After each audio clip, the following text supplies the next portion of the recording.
Bueno, estábamos hablando de Trump, disfrazado de presidente, cuando en realidad es un monarca, es un dictador, es una persona totalmente intolerante, pero no tenemos que ir tan lejos para encontrar aquí también ese tipo de personalidades. ¿Qué me dice de Puebla, del gobernador Alejandro Armenta o de la gobernadora de Campeche, Laida Sansores? ¿Qué pasó en esos dos estados de la República que han encendido las alertas de defensores de derechos humanos, de defensores de la libertad de expresión? Bueno, pues en Campeche vincularon a proceso a un periodista, al periodista Jorge Luis González Valdés, exdirector del diario local Tribuna, porque dice la gobernadora Laida Sansores, pues que es misógino, que hay violencia contra ella. ¿Por qué?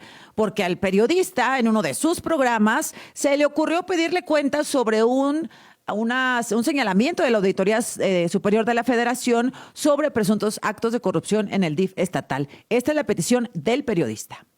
Si no es cierto lo que la Auditoría Superior de la Federación señala, si no es cierto porque atribuyen a errores administrativos, que nos los demuestre. Que diga que son realidades de una dependencia y que no mande piedras, que mande razones, explicaciones. Digo, cualquiera lo pediría. Hay un señalamiento, señora gobernadora, de un posible acto de corrupción y el periodista dice, pues que nos presente pruebas, ¿no? Y ella le contesta, pues con un adjetivo, con un apodo, porque eso no es violencia, ¿verdad? Porque lo dice la gobernadora, le dice Don Piraña.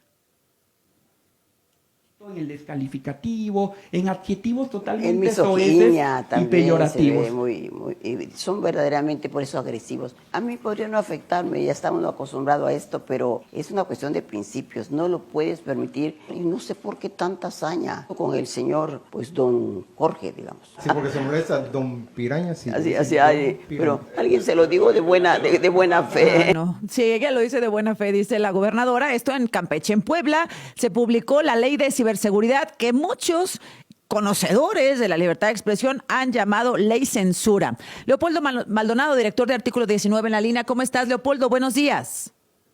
Muy buenos días, Azucena. Muchas gracias por el espacio. Al contrario, gracias, porque creo que es importante si los ciudadanos leemos ley de ciberseguridad para que no nos ofendan, nos ataquen, etcétera. Dices, bueno, puede ser, ¿no? Pero no se trata de eso, Leopoldo, se trata de otra cosa muy peligrosa.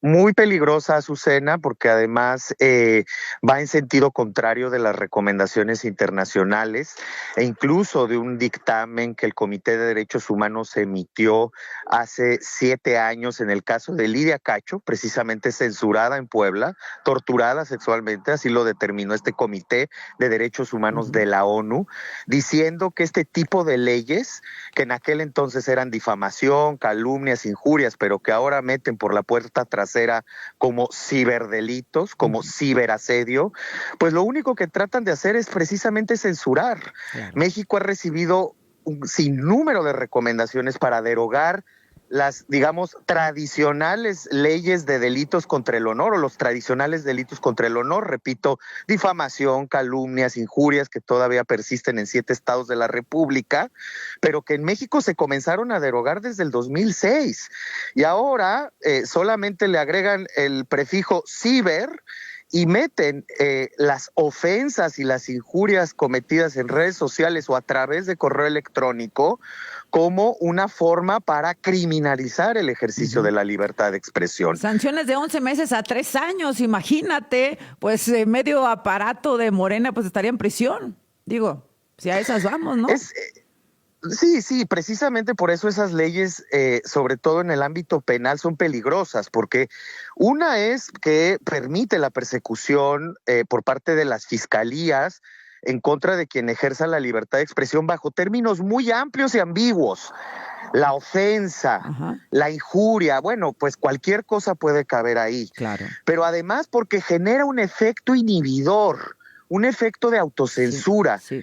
No es solamente a quien persigan, sino la comunidad, por ejemplo, periodística, pues va a pensar 2 veces antes de decir algo en contra del gobernador o en contra de algún político o en contra de lo que sea, en términos de un tema de interés público, pues. Pues mira lo que pasó en Campeche. O sea, ¿cuál fue el pecado del periodista? Decir, gobernadora, ¿podría explicarnos por qué la Auditoría Superior de la Federación está señalando corrupción en el DIF estatal? Y ella le contesta diciéndole que es un misógino y que los ataques y que es una piraña o no sé cómo le puso. Ese es el peligro, que lo quieren utilizar para defender la opacidad y la corrupción. Así es, Azucena, y este es, digamos, dos caras de una misma moneda. Una es la criminalización por la vía legislativa, con un futuro poco promisorio, de hecho muy opaco y muy peligroso para la libertad de expresión de cómo se va a aplicar esa ley. Y la otra es el mal uso de la ley, en este caso en temas de violencia de género, la manipulación de los términos para censurar, ¿no? Entonces ahí vemos dos caras de una misma moneda, y esa moneda se llama autoritarismo y se llama censura. Así es, porque bueno, pues lo que es insulto para el gobierno no lo es para un periodista. Es decir, a los ciudadanos no nos pueden convencer con este tema de no te tienen por qué ofender en redes sociales, tienen que ser respetuosos. No, esa no es la intención. No es la intención proteger a los ciudadanos. La intención es protegerse los gobernantes y entonces inyectar miedo e incertidumbre en los periodistas, en las víctimas que denuncian, en los ciudadanos que critican, porque eso es lo que no se tolera.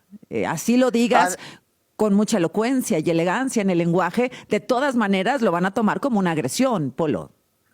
Sí, así es. Además, mira, la ofensa es subjetiva, ¿no? Claro. No, ese es un punto. Lo otro, esto es, digamos, sí se supone que va dirigido para supuestamente proteger a la ciudadanía, pero por ejemplo no establece una salvaguarda para el caso de que se sientan ofendidas o ofendidos los funcionarios públicos, quienes al revés, en una democracia tienen el deber de aguantar más el escrutinio público y a veces expresiones hasta ofensivas. Mira, te voy a hacer una pregunta. ¿Para ti es ofensivo o no que la consejera de Jalisco le haya dicho a Estados Unidos que se metiera la visa por el culo? Pues depende de qué tan gruesa tengas la piel y cuáles sean tus parámetros de ofensa, pero sí puede ser ofensivo. Pues, o sea, sí, pero para Andrés Manuel López Beltrán no. Dijo que qué bárbaro Christopher Landó, que se pasó, que como que ya no le van a dar visa y tal. Ese es el problema. Para algunos pueden decir, oye, ¿cómo dices eso? La consejera de Morena, ¿cómo le dice eso a una autoridad en Estados Unidos? Y otros podrán decir, claro, porque Estados Unidos se lo merece. Y ahí empieza la visión distorsionada de qué es delito y qué no es delito. Además, Azucena, lo va a decidir, y lo digo con todo respeto, pero lo va a decidir una agente o un agente del Ministerio Público, que es ofensivo, que no. Es tan subjetivo este término que es muy peligroso. Nada más también para dar un dato. El año pasado tuvimos más de 24 casos de acoso judicial contra periodistas. Esto representa un proceso legal abierto cada 3 semanas contra los periodistas en México. Esto no lo habíamos visto antes. Este tipo de leyes lo único que están haciendo es incentivar la persecución penal y efectivamente garantizar opacidad y censura a favor de los gobernantes. ¿Van a participar en estas mesas que ha llamado el gobernador? ¿Ustedes? Nosotros esperamos que por lo menos inviten a los periodistas, justo a nuestros colegas de la red de periodistas de Puebla, a la misma Universidad Iberoamericana que al respecto se ha pronunciado. Si no nos invita a nosotros, pues bueno, ahí está nuestra opinión que ya publicamos desde que era un proyecto de ley, que además, Azucena, se aprobó sobre las rodillas. Esta consulta es un poco absurda porque pues ahora sí que lo hacen después de haber aprobado la ley. Esto tuvo que haber sido antes. Pero además, si me permites una opinión, creo que fuerte, es que esto no está sometido a consulta.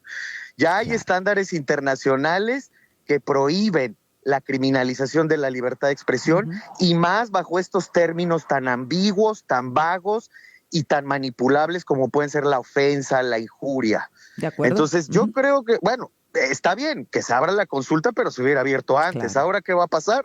No sabemos. Pues te agradezco, Leopoldo Maldonado, como siempre, director de Artículo 19. Eres muy amable, gracias.